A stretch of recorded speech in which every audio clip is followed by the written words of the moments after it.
যুক্তরাষ্ট্রের রাজধানী ওয়াশিংটন ডিসিতে বিক্ষোভ করেছে ইরানের বিরোধী সংগঠন এনসিআরআই এর সমর্থক ও প্রবাসী ইরানিরা। ইরানের মৃত্যুদণ্ড বন্ধ, বর্তমান সরকারের বিকল্প রাজনৈতিক শক্তিকে স্বীকৃতি এবং অভ্যন্তরীণ আন্দোলনের প্রতি আন্তর্জাতিক সমর্থনের দাবি জানান তারা। সমাবেশে বক্তারা অভিযোগ করেন, ইরানের সরকার দীর্ঘদিন ধরে দমনপীড়ন ও মৃত্যুদণ্ডের মাধ্যমে ভিন্নমত দমনের চেষ্টা করছে।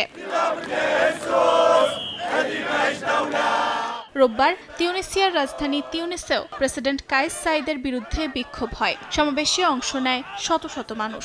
সরকারের বিরুদ্ধে মতপ্রকাশের স্বাধীনতা দমন এবং বিরোধী রাজনীতিক, সাংবাদিক ও নাগরিক সমাজের প্রতিনিধিদের গ্রেফতারের অভিযোগ তোলেন তারা। বিক্ষোভকারীদের দাবি, 2011 সালের বিপ্লবের পর অর্জিত গণতান্ত্রিক অধিকারগুলো ধীরে ধীরে সংকুচিত হয়ে যাচ্ছে।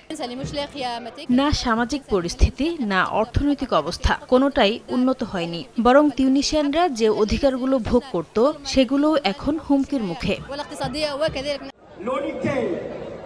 এদিকে ইসরায়েলের তেল আবিবেও সরকার বিরোধী বিক্ষোভে অংশ নেয় শত শত মানুষ। সময়মতো জাতীয় নির্বাচন আয়োজনের দাবি জানান তারা। গাজা যুদ্ধ এবং মধ্যপ্রাচ্যে চলমান সংঘাতের মধ্যে প্রধানমন্ত্রী বিনিয়ামিন নেতানিয়াহুর নেতৃত্ব নিয়ে দেশটিতে রাজনৈতিক বিভাজন আরও তীব্র হয়েছে। সম্প্রতি পার্লামেন্ট ভেঙে আগাম নির্বাচনের প্রাথমিক পদক্ষেপ নেওয়ার পর নতুন করে উত্তপ্ত হয়ে উঠেছে ইসরায়েলের রাজনীতি। অর্চিতা শেহসিন, সময় সংবাদ।